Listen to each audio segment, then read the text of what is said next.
Magandang gabi po sa inyo. Ako po si Elmera, isa po akong tubong Mindoro at nais ko pong ibahagi ang isang karanasan na hanggang ngayon ay kinikilabutan pa rin ako sa tuwing maaalala ko. Nangyari po ito taong 1997 sa isang maliit na baryo sa aming probinsya. Sa una akala namin ay isa lamang simpleng kwento ng isang dayo, pero kalaunan ay natuklasan naming may mas mabigat pa pala siyang dalang lihim. Noong taong iyon, abala ang buong baryo sa pagpapatayo ng ilang bahay na nasira ng bagyong dumaan. Isa ako sa mga nakikibahagi sa pagtulong, lalo na't karpentero din ang aking tiyuhin na si Tatay Ruben. Doon ko unang nakita si Victor, isang matangkad na lalaki, medyo maitim ang balat at may kakaibang tindig. Hindi siya katulad ng mga karaniwang taga rito. Ang sabi nila ay mula raw siya sa Iloilo at lumuwas para makahanap ng trabaho. Tinanggap siya ng mga tao dahil magaling siya sa kahoy. Mabilis magtayo ng bubong at parang walang kapaguran sa trabaho. Sa tuwing hapon ay nakikita namin siyang nag-iisa. Hindi masyadong nakikisama sa mga lalaki sa inuman at bihirang makipag-usap. Lumipas ang ilang linggo, nagsimulang mapansin ni Tatay Ruben ang ilang kakaibang bagay kay Victor. Kapag tanghali na at tirik na ang araw, bihira siyang lumalabas. Lagi siyang nasa lilim at tila iniiwasan ng araw. Kung gabi naman ay gising siya at madalas ay naririnig ng mga tao na parang may kumakalabog na martilyo mula sa kanyang inuupahang barong-barong kahit 10 oras ng gabi. Si Aling Marites naman na nakatira sa tapat ng kanyang tirahan ay nagsimulang makaramdam ng pangamba. Ilang beses daw nitong nakita si Victor na nakatingin lamang sa mga bahay kung saan may buntis. Ang titig niya ay malamig at tila ba may inaabangan. Isang gabi, nagising ang buong baryo dahil sa sigaw ng isang buntis na kapitbahay. Si Aling Tess ay 7 buwan na ang tiyan at biglang nakaramdam ng mabigat na presensya sa kanilang bubong. Nang silipin ng kanyang asawa, nakita nitong parang may aninong nakadapa sa taas. Nang tumalon ang nilalang, mabilis itong tumakbo papalayo. Ngunit ayon sa pagkakalarawan, malaki at matipuno ang katawan at parang kapareho ng hugis ni Victor. Kinabukasan, pinagtawanan lamang ito ni Victor nang iparating sa kanya. Ngunit kita sa mga tao na nagsisimula ng magduda. Ako mismo ay nakaramdam ng kaba sa tuwing malapit siya. Minsan, inuutusan ako ni Tatay Ruben na dalahan siya ng pagkain habang abala siya sa pagtatayo ng bubong. Pagdating ko doon, nadatnan ko siyang nakatalikod. Akala ko'y nagtatrabaho, ngunit nang lumapit ako, nakita kong may kinakagat siyang hilaw na manok. Duguan pa. Nagulat ako at napatras, ngunit agad niyang itinapon ang tira at ngumiti sa akin na parang walang nangyari. Hindi ko sinabi kaagad kay Tatay Ruben, ngunit simula noon ay nag-ingat na ako. Sunod-sunod na gabi may mga hayop na nawawala. Mga manok, kambing at baboy ng mga taga-baryo ay bigla na lamang naglalaho. Sa bawat insidenteng iyon, lagi ring nakikita si Victor na palakad-lakad sa paligid tuwing gabi. Ngunit wala pa rin makakapagpatibay na siya ang may kagagawan. Dumating ang punto na ang takot ay naging pang-araw-araw na usapan sa baryo. Ang mga tao ay nagkakandado ng bahay ng maaga, nagsasabit ng bawang at naglalagay ng asina sa mga bintana. Isang gabi ng Hunyo, habang malakas ang ulan at kumukulog, biglang nawala ang ilaw sa baryo. Ang lahat ay nagsara ng pinto at bintana, ngunit sa gitna ng dilim, narinig namin ang kakaibang tunog mula sa bubungan ni Aling Tess. Para itong tunog ng matatalim na kuko na kumakaskas sa yero. Si Tatay Ruben, ako at ilan pang kalalakihan ay nagdala ng mga itak at lampara. Dahan-dahan kaming lumapit. Nang sabay-sabay naming itutok ang liwanag, tumambad sa amin ang isang nilalang na nakadapa sa may bubungan. Mahaba ang mga kuko, matatala sa ngipin at pulang-pula ang mga mata. Ngunit ang nakakagulat, ang anyo ng nilalang ay si Victor. Nakita namin mismo ang pagbabago ng kanyang katawan. Ang balat niya ay nagkulay abo, ang mga mata ay nagniningning at ang kanyang bibig ay umabot hanggang tenga. Mabilis siyang tumalon at tumakbo sa madilim na kakahuyan. Naiwan kami na nanginginig at halos hindi makapaniwala. Hindi kami nagpabaya. Sama-sama naming pinuntahan ang gubat. Ang hangin ay malamig at mabigat at ang tunog ng kanyang yapak ay naririnig sa bawat sulok. Sa ilalim ng mga punong kahoy, nakita namin ang mga bakas ng paa na ni hindi anyong tao. Mahahaba, parang paa ng hayop. Doon tuluyang nakumpirma ang aming hinala. Si Victor, ang karpenterong dayo, ay hindi isang ordinaryong tao. Isa siyang aswang na nagtatago sa anyo ng isang manggagawa upang makapasok sa baryo. Matapos naming makita ang pagbabagong anyo ni Victor sa may bubungan ng bahay ni Aling Tess, hindi na maalis sa amin ang kaba at takot. Ngunit sa halip na umatras, napagpasyan naming sundan siya papasok sa masukal na gubat. Hindi na kami nag-aksaya ng oras dahil kung hahayaan namin makalayo siya, baka masundan pa ng mas malaking kapahamakan ang aming baryo. Kasama ko si Tatay Ruben at 3 pang kalalakihan. Hawak-hawak ang aming mga lampara at tigi-isang itak. Ang ulan ay patuloy na bumubuhos at ang lupa ay malambot sa putik. Ngunit ang mga yapak na iniwan ng nilalang ay malinaw. Hindi na ito ordinaryong bakas ng paa ng tao. Mahaba at matutulis, waribang binti ng hayop na humahalo sa katauhan ng tao. Habang palalim kami sa gubat, ramdam namin ang kakaibang lamig na bumabalot sa paligid. Wala na kami maririnig na kahit anong huni ng kuliglig o ingay ng ibon. Tangi ang ihip ng hangin at ang malakas na pagbagsak ng ulan sa dahon ng mga punong kahoy ang gumigising sa aming pandinig. Minsan bigla kaming mapapatigil dahil may maririnig kaming yapak sa mga sanga sa aming paligid. Parang niloloko kami ng nilalang. Parang pinaglalaroan kami. Minsan sa kanan, minsan sa kaliwa. Ngunit hindi namin makita. Naramdaman ko ang bigat ng dibdib ko sa sobrang kaba. Hawak-hawak ko ang lampara. Nanginginig ang aking mga kamay. Sa tuwing sisilip ako sa madilim na bahagi ng gubat, para bang may pares ng pulang mata na nagmamasida. Ngunit kapag tututukan na ng ilaw, biglang nawawala. Nang maramdaman naming sinusundan na kami, nagsimulang magdasal si Tatay Ruben habang mahigpit na nakahawak sa kanyang itak.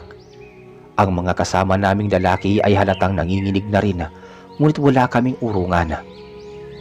Kung babalik kami sa baryo nang walang ginawa, lalo lamang kaming mababalot ng takot.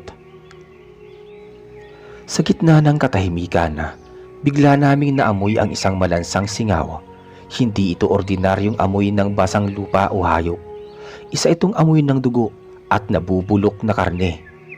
Alam naming malapit na siya. Mula sa taas ng puno, isang malakas na kalabog ang pumailan lang. Paglingon namin, nakita naming nakadungaw si Victor. Hindi na siya sa anyong tao ngunit isang nilalang na malahayop. Mahaba ang kanyang mga kuko. Ang kanyang balat ay kulay abo at ang kanyang mga mata ay nagliliyab sa pula. Ang ngipin niya ay mahaba, para bang pangil ng aso ngunit mas matulis. Bigla siyang tumalon sa puno at sa isang iglap ay bumagsak sa harap naming lahat. Ang lupa ay umuga at ang ilan sa amin ay napapatras. Si Tatay Ruben ang unang sumugod. Itinaas ang kanyang itak at buong lakas na inundayan ang nilalang. Ngunit mabilis si Victor. Para siyang anino na nakaiwas at tumama ang itak sa lupa. Kasunod noon ay ang mabilis na paggalaw ng nilalang. Inatake niya ang isa sa aming kasama. Kinayod ang kanyang balikat gamit ang matatilim na kuko. Rinig namin ang kanyang sigaw habang dumadaloy ang dugo mula sa sugat. Agad naming hinila palayo ang sugatan, ngunit halata naming halos mawalan siya ng malaya. Ako naman ay buong lakas na inundayan ng ilaw mula sa lampara sa mukha ng nilalang. Sa ilang saglit pa, para bang nasaktan siya at napatras. Doon ko napagtanto na hindi pala siya sanay sa direktang liwanag. Kaya't sabay-sabay naming itinapat ang mga ilawan sa kanya, dahilan upang sandaling umatras at magalit. Ngunit hindi nagtagal muling tumalon si Victora at nawala sa aming paningin. Narinig na lamang namin ang kanyang malalakas na yapak at halakhak na nagmumula sa iba't ibang direksyon ng gubat. Pinaglalaroan na naman niya kami. Nagpasya si Tatay Ruben na umatras muna at ibalik ang sugatang kasama sa baryo. Hindi raw tama na habulin pa namin siya sa gitna ng dilim at ulan. Ang sabi ni Tatay, kailangan naming maghanda ng husto kung nais talaga naming tapusin ang nilalang na yun. At iyon nga ang ginawa namin. Bumalik kami sa baryo, duguan at nanginginig.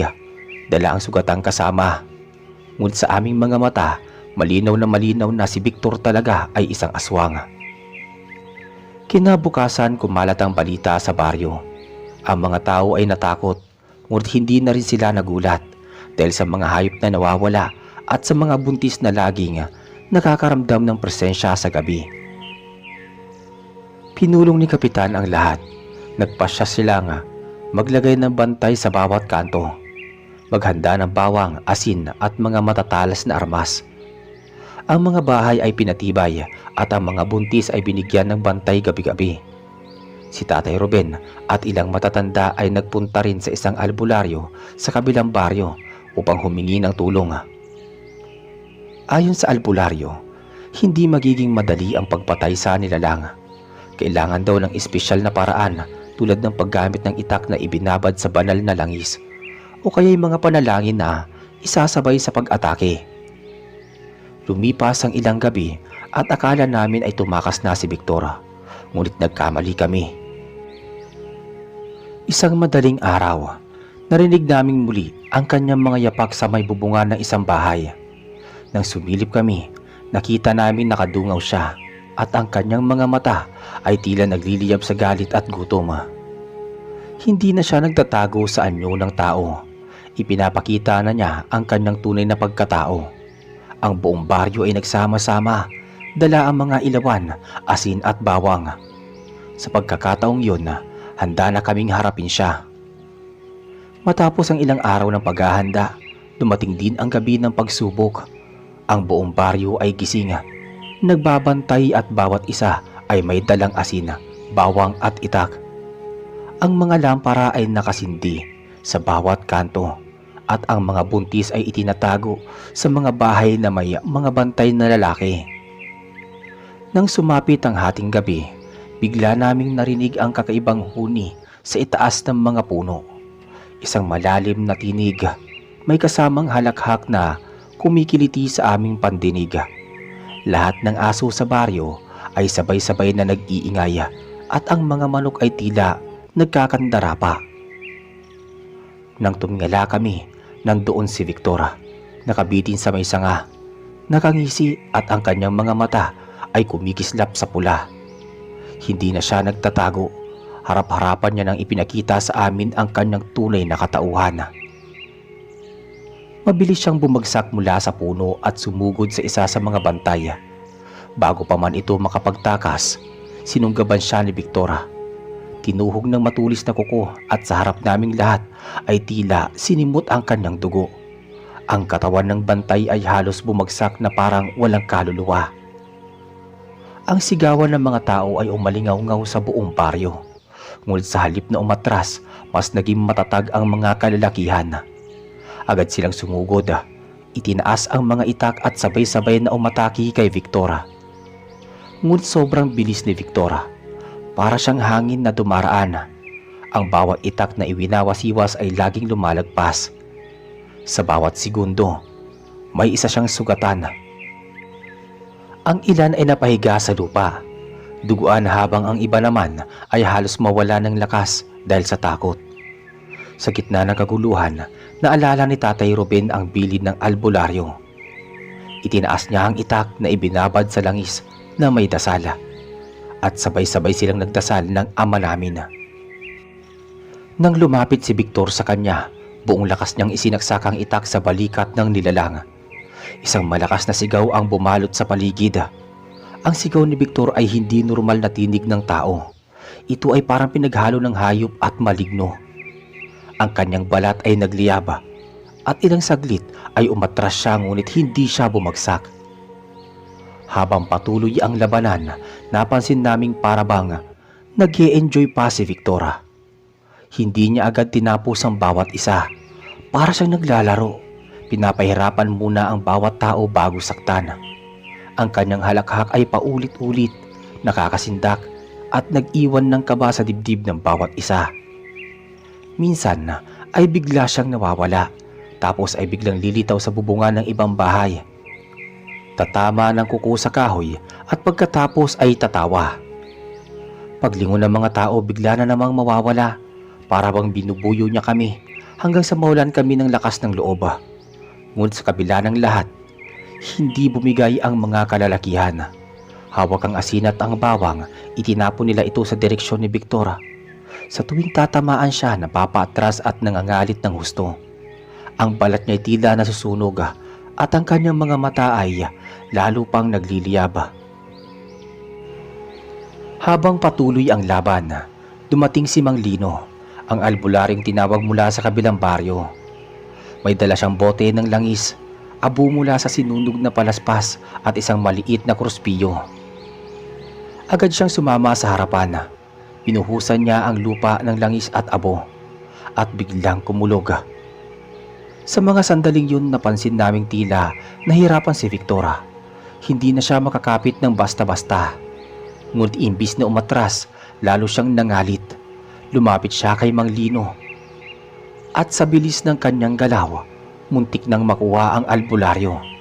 Mabuti na lang at nakahagis ng asin si Tatay Ruben, dahilan para umatras muli ang nilalang. Sa gitna ng kaguluhan, may matandang babae ang sumigaw mula sa likod. Si Aling Shona, isa sa mga pinakamatagal na naninirahan sa baryo. Ayon sa kanya, noon pa man ay may naririnig na siyang kwento tungkol sa mga dayuhan na pumapasok sa mga baryo para makapagtrabaho, ngunit sa huli ay nadidiskubre bilang aswang. Hindi raw karaniwan ang mga mata ni Victor mula pa noong una. Lagi raw itong nag-iiba kapag gabi, ngunit dahil mabait siyang magtrabaho bilang karpintero, walang naglakas loob na manghinala. Ngayon malinaw na ang lahat. Ang dayuhang karpintero ay matagal nang may tinatagong katauhan at kami ang buong baryo ang pinili niyang paglaruan. Habang tumatagal ang labanan, mas marami pang nasusugatan. Ang mga buntis ay umiiyak sa loob ng bahay at ang mga bata ay halos hindi mapatahimik. Lahat ng tao ay nagsama-sama sa sentro ng baryo. Naglagay ng mga lampara, asin at bawang sa paligid bilang proteksyon. Ngunit malinaw sa amin na hindi titigil si Victor hanggat hindi niya nakukuha ang nais niya. At iyon ay ang dugo at kaluluwa ng mga tao sa aming baryo. Matapos ang ilang oras ng walang humpay na laban, napansin naming hindi kami magwawagi kung wala kaming maayos na plano. Lahat ay pagod, sugatan at ang ilan ay halos hindi na makatayo. Ngunit kahit ganon walang gustong sumuko. Nagtipon-tipon ang mga natitirang kalalakihan at nakinig sa utos ni Mang Lino. Ang albularyo, ang sabi niya, ang tanging paraan para mapahina at mapatigil si Victor ay ang pagsama-sama ng buong baryo sa isang ritual na pinagsasabay-sabay ang dasal, apoy, asin, at hindi ito madaling gawin, lalo na't patuloy ang pag-atake ng nilalang. Nagpasya si Tatay Ruben na magpanggap silang umatras. Kunwari ay iiwan nila ang gitna ng baryo para isipin ni Victor na sila ay tumakbo. Ngunit ang totoo, nakapwesto na ang lahat sa paligid. Nakahanda ang asin, bawang at mga boteng may langis na inihanda ni Mang Lino. Ang mga kababaihan naman ay binigyan ng gawain na maglatag ng apoy gamit ang mga tuyong kahoy at sabay-sabay na sisindihan. Kapag binigay na ang hudyat, ang apoy ang magsisilbing harang na hindi basta-basta matatalon ng nilalang. Nang akalain ni Victor na nagtakbuhan ang mga tao, bumaba siyang muli mula sa bubungan ng isang bahay. Ang kanyang tawa ay mas nakakasindak kaysa sa dati. Ang kanyang katawan ay puno ng sugat mula sa asin at itak. Ngunit tila lalo pa itong nagpalakas sa kanya. Lumakad siya sa gitna ng baryo, tila hinahanap kung saan nagtago ang mga tao. Nang makita niya ang ilang sugatan, agad niya itong sinugod. Ngunit bago pa man siya makalapit, biglang sumidhi ang apoy sa nakapalibot sa kanya. Nagulat siya at napatras. Ang kanyang mga mata ay nagdilim at isang malakas na sigaw ang kumawala mula sa kanyang bibig. Hindi niya inaasahan ang sabayang kilos ng buong baryo. Habang umiikot siya sa loob ng bilog ng apoy, sabay-sabay na itinapon ng mga kalalakihan ang asin at bawang. Ang mga sugat sa kanyang balat ay lalong lumalim at ang kanyang anyo ay unti-unting nagbabago. Ang dating mukhang tao ay naging mas halimaw. Humaba ang kanyang mga ngipin, ang kuko ay tila bakal at ang kanyang balat ay nagkulay abo. Ngunit sa kabila ng kanyang pagbabago, napansin naming humihina siya. Ang bawat dasal na binibigkas ni Mang Lino ay tila bumabaon sa kanya. Para siyang pinipiga ng hindi nakikitang puwersa. Hindi na nakatiis si Victor. Sa kanyang buong lakas, sinugod niya ang gilid ng apoy at muntik na niyang masira ang harang. Ngunit sabay-sabay na dumagsa ang mga tao. Inihagis lahat ng natitirang asin at langis sa kanyang katawan. Isang napakalakas na sigaw ang gumising sa buong paligid. Ang sigaw na iyon ay parang dumadagundong, umaalingaw-ngaw hanggang sa bundok. Ang mga bata ay napaiyak at ang mga kababaihan ay halos mabingi. Ngunit lahat kami hindi tumigil. Sa huling pagkakataon lumuhod si Victor sa gitna ng apoy. Ang kanyang mga mata ay muling kumislap ng pula, ngunit hindi na ito kasing lakas ng dati. Bumagsak siya sa lupa, humihingal at unti-unting natutunaw ang kanyang balat. Amoy sunog na karni ang kumalat sa paligid. Ang kanyang katawan ay dahan-dahang naging abo. At bago tuluyang maglaho, narinig namin ang kanyang huling tinig. Isang halakhak na mahina ngunit nakakakilabot. Pagkatapos noon wala nang natira kundi abo na tinangay ng hangin. Matapos ang laban, pumalik ang katahimikan sa baryo. Ngunit hindi ito masayang katahimikan. Maraming sugatan at may ilang hindi nakaligtas. Ang kanilang mga katawan ay inilibing kaagad. May dasal at may mga kandila. Ang mga buntis ay ligtas, ngunit ang takot ay hindi na nawala sa kanilang mga mata. Lahat kami ay alam na hindi na magiging gaya ng dati ang aming baryo. Bago umalis si Mang Lino, iniwan niya ang isang babala. Hindi si Victor lamang ang nilalang na gumagala sa gabi. Marami pang tulad niya. Nagtatago bilang ordinaryong tao, naghihintay ng pagkakataong umatake. At doon ko po napagtanto na ang aming naranasan ay hindi simpleng bangungot. Isa itong paalala na sa bawat liblib na baryo, may mga nilalang na hindi nakikita ng karaniwang tao. Akala namin tapos na ang lahat ng maglaho sa abo si Victor. Ngunit sa mga sumunod na gabi, hindi pa rin makatulog ng mahimbing ang mga tao sa baryo. Ang katahimikan ay tila may kasamang bigat. Parang lagi may nakamasid sa dilim. Sa unang linggo matapos ang pangyayari, maraming nakararanas ng kakaiba. Ang ilan ay nagsasabing may mga yapak na naririnig sa bubong tuwing hating gabi. May mga aso ring walang tigil sa pagtahol, pero kapag tinignan, wala lamang nakikita. Si Aling Rosa, isang matanda sa baryo. Madalas siyang magising bigla na parang may humihila sa kanyang paa. Ang iba na may nagkakasakit ng walang dahilan. Bigla na lamang nangihina na parang sinisipsip ang lakas nila. Naging palaisipan ang lahat kung tuluyan bang nawala si Victor o baka naman iniwan niya ang kanyang sumpa bago siya naglaho. Bumalik si Mang Lino matapos ang 2 linggo. Ang sabi niya hindi basta mawawala ang kasamaan lalo't may pinagmulan nito. Ang dayuhang karpentero na si Victor ayon sa kanya ay hindi ordinaryong aswang. Siya raw ay kabilang sa isang lahi ng mga nilalang na matagal nang nanananahan sa mga liblib na lugar ng Visayas at Mindanao. Hindi sila basta lumilitaw, pero kapag pinili nilang tumira sa isang baryo, ang mga susunod na henerasyon ay tiyak na maapektuhan. Nagpasya ang mga kalalakihan kasama si Tatay Ruben na siyasatin ang lumang barong-barong na tinutuluyan noon ni Victor. Doon daw kasi nagsimula ang lahat. Nang makarating sila, sinalubong sila ng amoy bulok at malamig na hangin. Kahit tirik ang araw, ang bahay ay halos gumuho na. Ngunit sa ilalim nito, nakahanap sila ng hukay na tinakpan ng mga kahoy. Binuksan nila ito at tumambad ang isang malaking lungga. Doon natagpuan ang iba't ibang bagay, tuyong balat ng hayop, mga garapon na may lamang dugo at ilang buto na parang sa tao. Isa itong patunay na matagal nang may ginagawang kasamaan si Victor bago pa siya tuluyang lumantad. Sa sulok ng lungga, may isang kahon na yari sa kahoy na matibay. Binuksan nila ito at nakita ang mga lumang papel at sulat na nakasulat sa lumang Tagalog at Bisaya. Ayon sa mga sulat, si Victor ay hindi tunay na karpintero. Isa siyang tagapasa ng isang sumpa mula sa kanyang lahi. Ang kanyang trabaho ay lumipat-lipat ng baryo, magpanggap na tao, at sa kaunti-unting papatayin o sisirain ang mga nakatira doon para mapanatili ang lakas ng kanilang angkan. Nakasaad din doon na kahit mamatay ang isa sa kanila, ay may posibilidad na muling mabuhay ito sa pamamagitan ng katawan ng iba, lalo na kung may iniwang binhi o dugo bago siya nawala. Nang mabasa iyon ng mga tao, muling bumalot ang takot. Ang ibig sabihin, maaaring hindi pa tapos ang lahat. Maaaring may isa pa sa baryo ang napili bilang sisidlan ng kasamaan ni Victor. Simula noon naging mapagmatsyag ang lahat.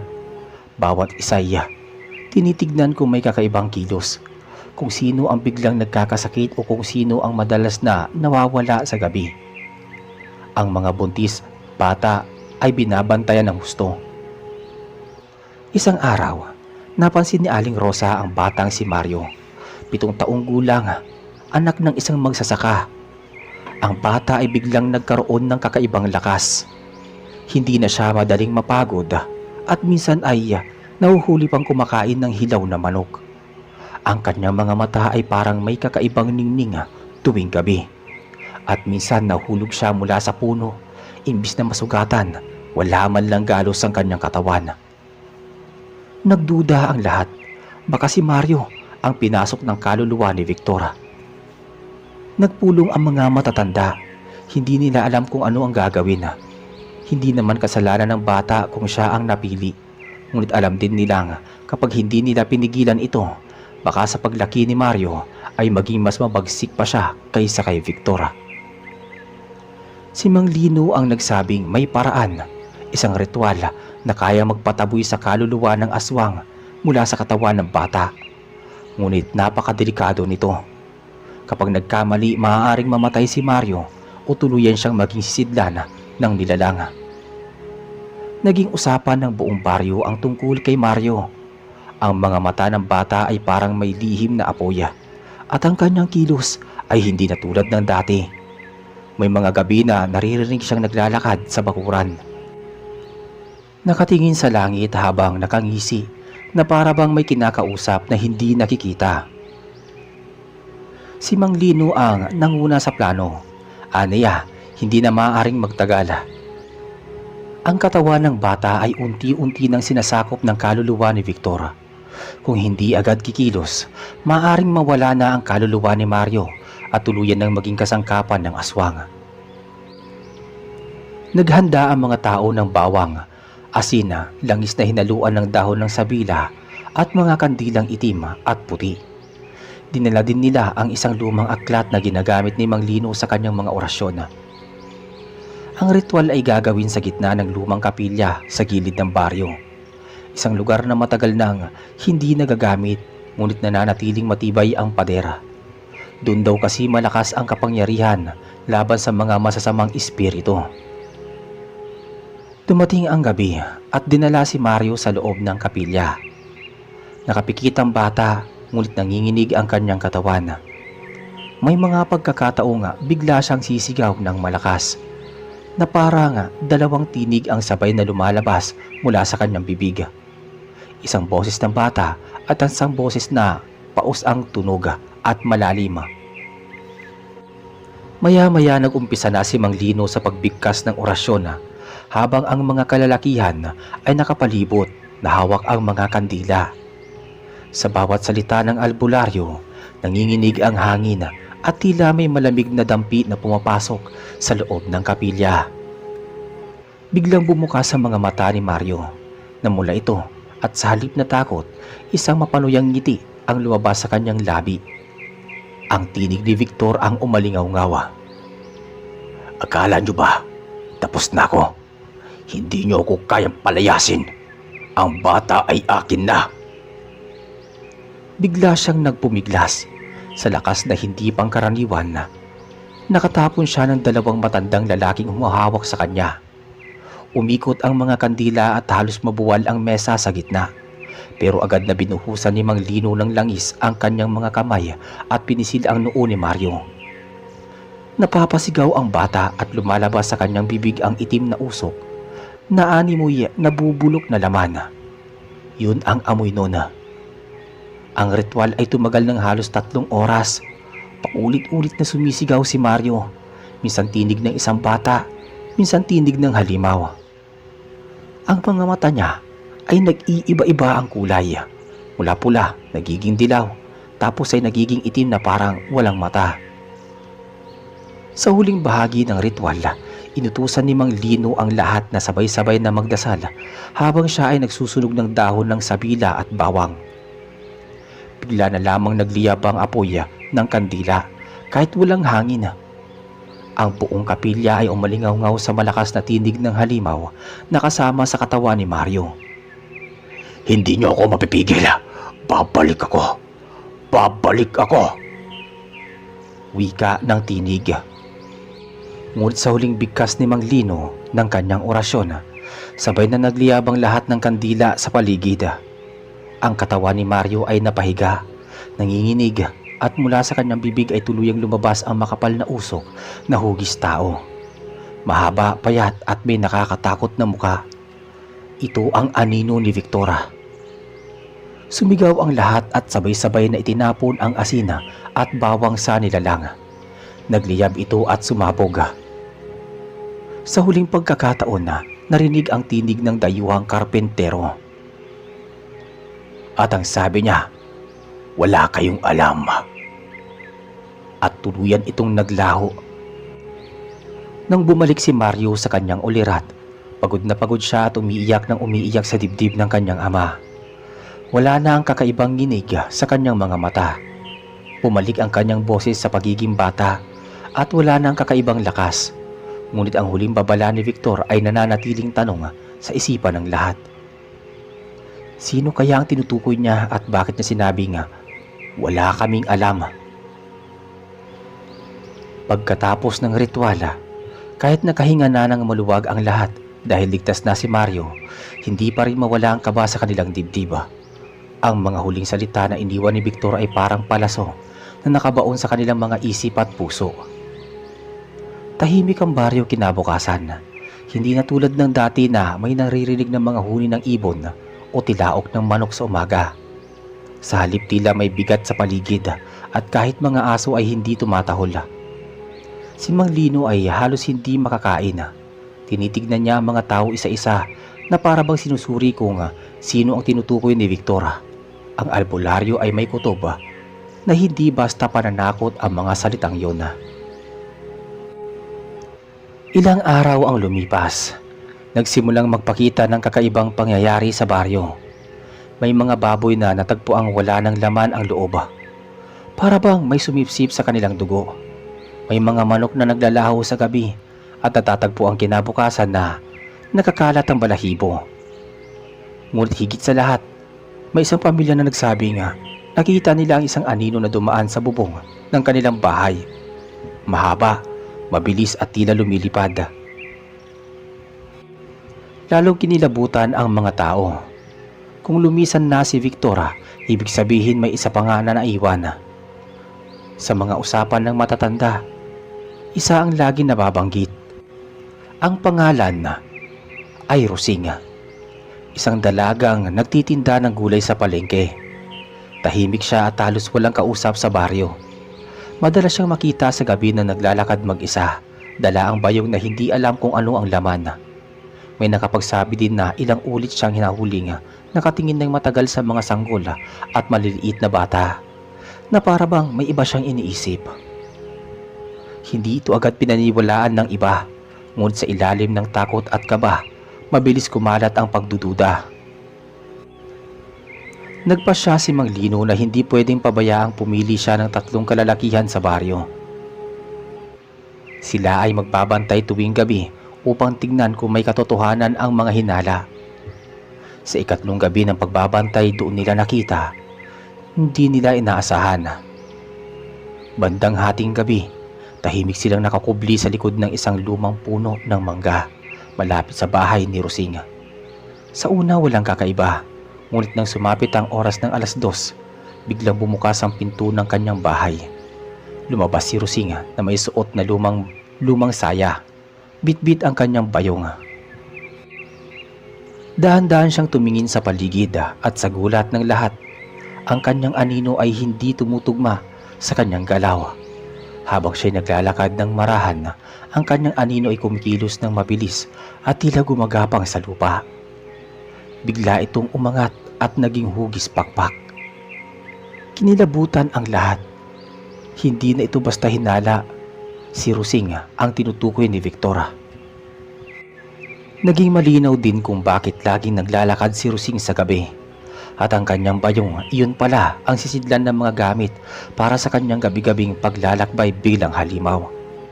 Hindi naging madali para kay Ben ang ideya. Iniisip niya na baka isa na namang bata ang punteriya ni Rosing. Lalong sumikip ang dibdib niya nang maalala ang nangyari kay Mario. Nagpasya silang kumilos kaagad bago pa mahuli ang lahat. Ngunit alam nilang mas malakas si Rosing kaysa kay Victor. Dahil sa tagal na nitong nagtatago at marahil mas biyasa na sa kanyang ginagawa. Matapos matuklasan ni Mang Lino at ng mga kasamang nagmamanman na si Rosing ang isa pang tinutukoy ni Victor, mabilis na kumalat ang kaba sa baryo. Tahimik lamang ang bawat isa, walang nagbabanggit ng hayagan tungkol sa kanya. Ngunit sa likod ng mga usapan, malinaw na ang lahat ng pagdududa. Sa araw, si Rosing ay tila isang normal na babae.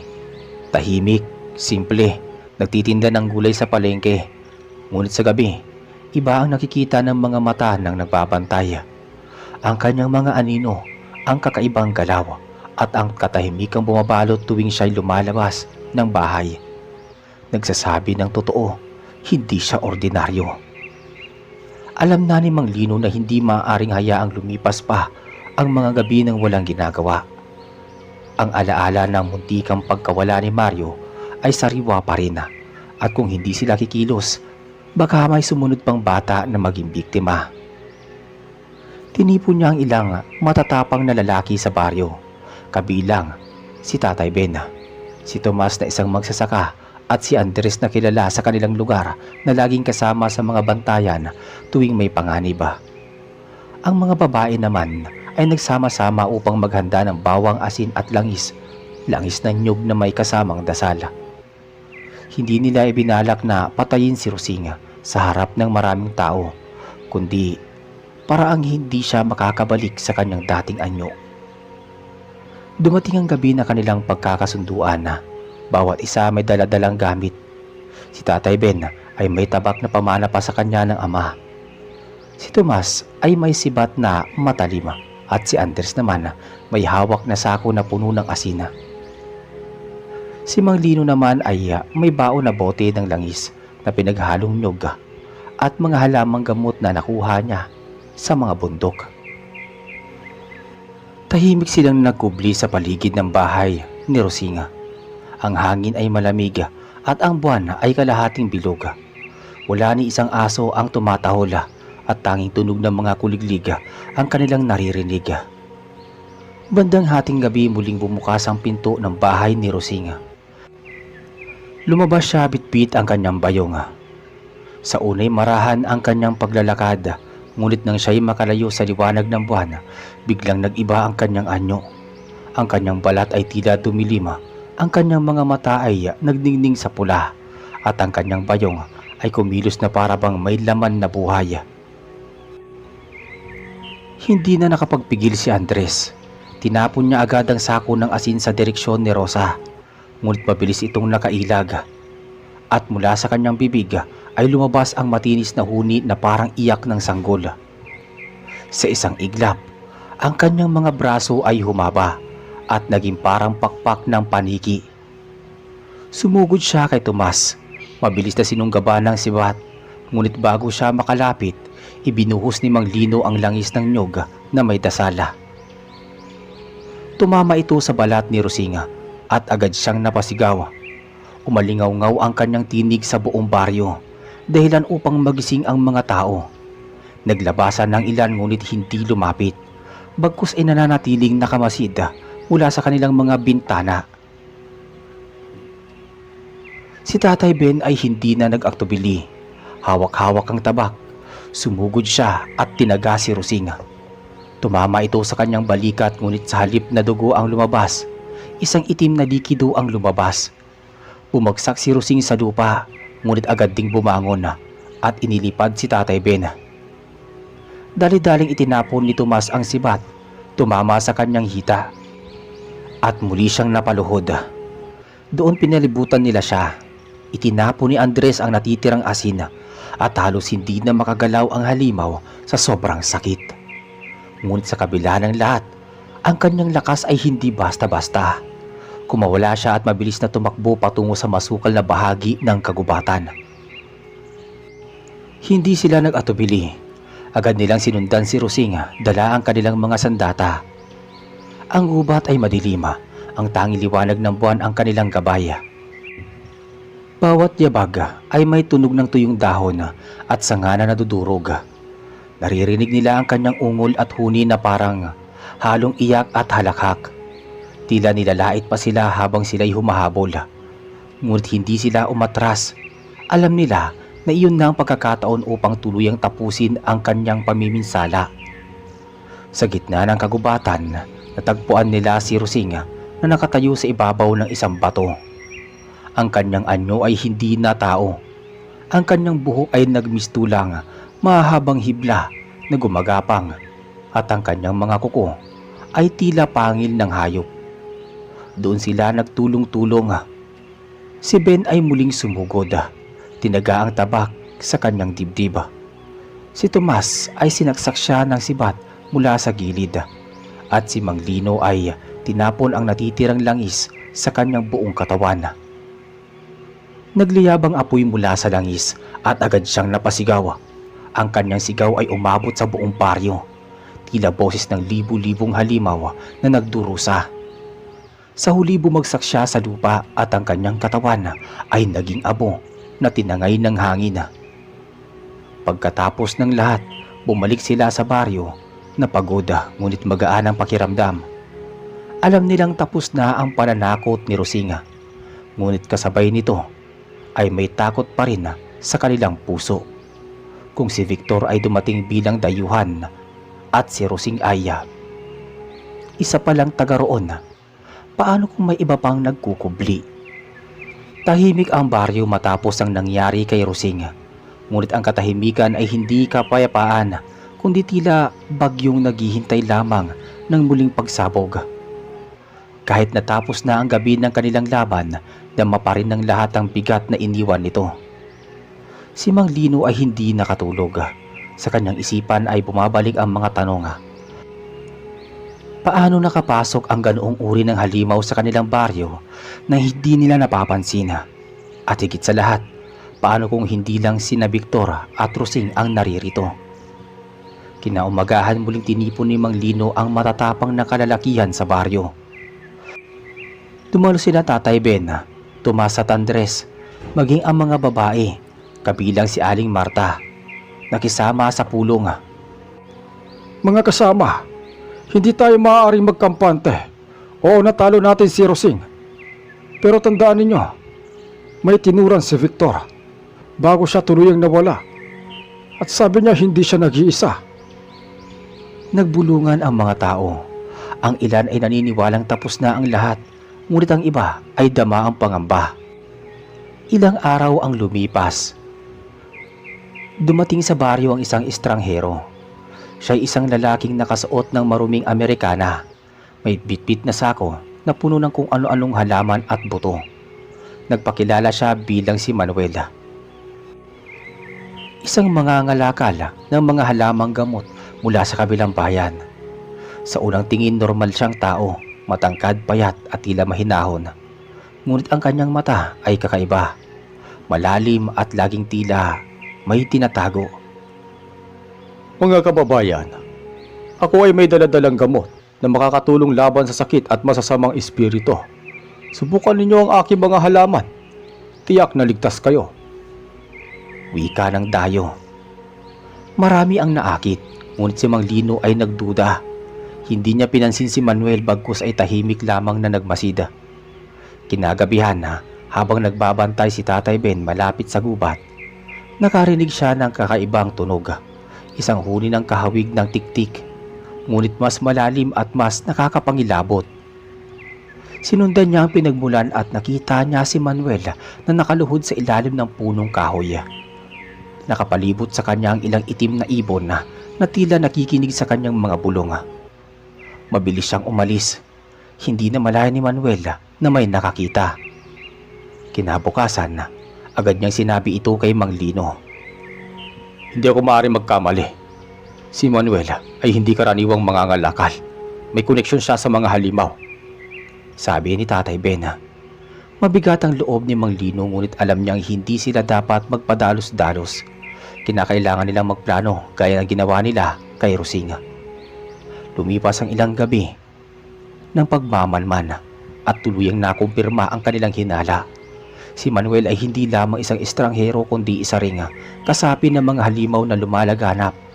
Hindi siya tulad ni Victor na nagkukubli sa ilalim ng balat ng tao, kundi isang mambabarang, isang taong nakikipag-ugnayan sa mga espiritu at hayop ng dilim upang sakta ng iba. May mga bata sa baryo na biglang nagkasakit ng walang dahilan. Ang ilan ay nakitang may mga insekto sa kanilang higaan, at ang iba na may nagising na may mga pasa at sugat.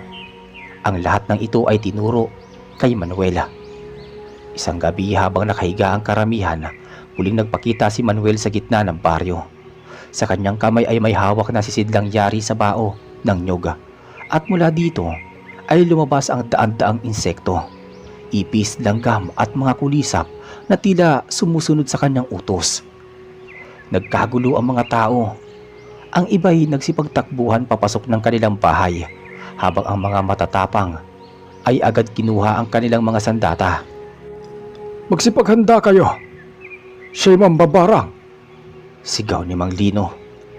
Agad nilang tinaboy ang mga insekto gamit ang apoy at usok mula sa tuyong dahon ng bayabas at pati ng kawayan.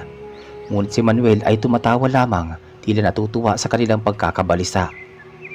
Hindi nagpatinag si Tatay Ben na tumas. Mabilis nilang sinugod si Manuel.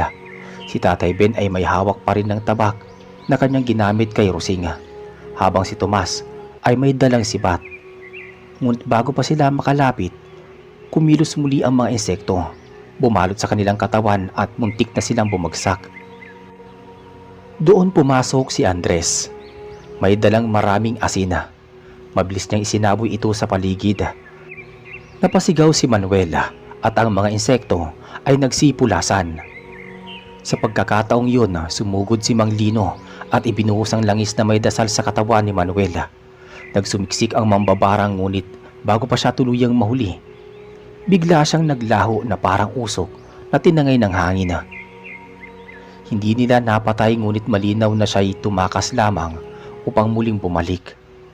Mula noon lalong naging alerto ang baryo. Ang bawat gabi ay may mga bantay at ang mga bahay ay puno ng bawang asin at kandilang may dasal. Ngunit alam nilang hindi doon nagtatapos ang lahat. Kung may mambabarang at nagkaroon ng aswang, ano pa ang kasunod? Makalipas ang ilang linggo, kumalat ang balita mula sa mga kalapit baryo. May mga taong biglang nawawala sa gabi at ang ilan ay natagpuang wala ng laman ng tiyan, gaya ng ginawa ng mga tiktik. Ang direksyon ng mga pangyayaring iyon ay pumunta mismo sa kanilang baryo. Dito nagsimula ang mas matinding kaba. Hindi lamang isa, hindi lamang dalawa, kundi tila buong pangkat ng mga halimaw ang paparating. Si Mang Lino kasama ang kanyang mga kasama ay muling nagpasya. Kailangan nilang puntahan ang bundok, doon kung saan nagsimula ang lahat ng kababalaghan. Madilim ang langit nang umalis si Mang Lino kasama si Tatay Ben, Tomas at Mang Andres. Sumama na rin si Aling Marta, dala ang mga halamang gamot at langis na kanyang inihanda. Sa kanilang mga balikat ay bigat ng responsibilidad, hindi lamang para sa kanilang sarili kundi para sa buong baryo. Tahimik silang naglakad papasok sa masukal na kagubatan. Dala ang mga sulo at ilang baon na asin, bawang at mga kutsilyong may dasal. Sa bawat takbang ay naroon ang kaba, ngunit mas matimbang ang tapang na nagtutulak sa kanila. Habang paakyat sila sa bundok, unti-unting bumibigat ang hangin. May kakaibang lamig na bumabalot at tila may mga matang nakamasid sa kanila mula sa bawat puno. May mga ungol at sigaw ng mga hayop na hindi karaniwan, parang pinaghalo ng tao at halimaw. Mag-iingat kayo. Nararamdaman kong hindi lang isa ang kakaharapin natin dito. Nang makarating sila sa gitna ng bundok, tumambad sa kanila ang isang lumang kuweba. At sa paligid ay may mga bakas ng ritual, mga abo, kandila at tela na puno ng kakaibang simbolo. Sa bungad nito ay may mga nakasabit na bungo ng hayop. Mula sa loob ng kuweba muling lumitaw si Manuel, ngunit hindi na siya mukhang ordinaryong tao. Ang kanyang mga mata ay kumikislap na pula at ang kanyang katawan ay balot ng mga gumagapang na insekto. Malakas kayo, pero dito ako ang pinakamakapangyarihan, sabi ni Manuel. Kasabay ang kanyang sigaw, nagsilabasa ng iba pang nilalang. Mga aswang at mahaba ang kuko. Mga nilalang na kagaya ng tiktik at mga malalaking paniki na parang kasindaki ng tao. Hindi nag-atubili ang mga taga-baryo. Agad nilang hinarap ang mga halimaw. Si Tatay Ben ay nakipagtuos sa dalawang aswang. Ang kanyang tabak ay kumikislap sa ilalim ng liwanag ng sulo. Si Tomas ay sumalag ng tiktik gamit ang sibat at bawat tusok ay sinasabayan ng dasal. Si Andres naman ay nagsaboy ng asin at apoy sa mga paniki, dahilan upang magsipag-iyakan ang mga ito at bumagsak sa lupa. Si Mang Lino at Aling Marta ay nagtulungan upang kalabanin si Manuel. Inilabas ni Aling Marta ang langis na may dasal at ibinuhos sa sahig ng kuweba, na agad nagliyab na tila apoy ng langit. Hindi kayo magwawagi, sigaw ni Manuel habang umaatras, ngunit patuloy siyang nilalapitan ni Mang Lino, dala ang sibat na may bawang sa dulo. Isang malakas na sigaw, sabay tusok ni Mang Lino sa dibdib ni Manuel. Napasigaw ito ng ubod lakas at ang mga insekto ay nagsipagkalat at nasunog sa apoy. Ang kanyang katawan ay unti-unting napulbos hanggang tuluyang naglaho. Kasabay ng kanyang pagkamatay, ang mga halimaw na kasama niya ay nagsipaghiyawan at biglang naglaho rin. Parang usok na tinangay ng hangin. Pagod ngunit matagumpay, bumaba ang grupo mula sa bundok. Sa kanilang pagbabalik ay sinalubong sila ng buong baryo. Mga taong nag-aalala ngunit umaasang ligtas ang kanilang mga bayaning lumaban. Wala na sila. Naglaho na ang mga nagpapahirap sa atin. Nagbunyi ang mga baryo. Ang bata ay muling nakakangiti at ang mga matatanda ay nagpasalamat sa may kapal. Kinabukasan sumikat ang araw na tila mas maliwanag kaysa dati. Ang hangin ay tila sariwa at ang mga puno sa paligid ay tila mas buhay. Ang baryo ay muling nabalot ng pag-asa. Ngunit si Mang Lino ay nananatiling mapanuri. Hindi natin alam kung kailan muli lilitaw ang ganitong uri ng mga nilalang. Kaya't mula ngayon, laging handa tayo. Ang tapang at pagkakaisa natin ang siyang tunay na sandata. Tumango si Tatay Ben, Tomas, Andres at Aling Marta. Alam nilang tapos na ang laban, ngunit hindi ang kanilang pagiging handa. At sa paglipas ng mga araw, muling namuhay ang baryo ng payapa. Ngunit sa kanilang mga puso, nananatili ang alaala ng kanilang pinagdaanan. Isang paalala na sa gitna ng dilim, ang liwanag ng tapang at pagkakaisa ang siyang magtatagumpay.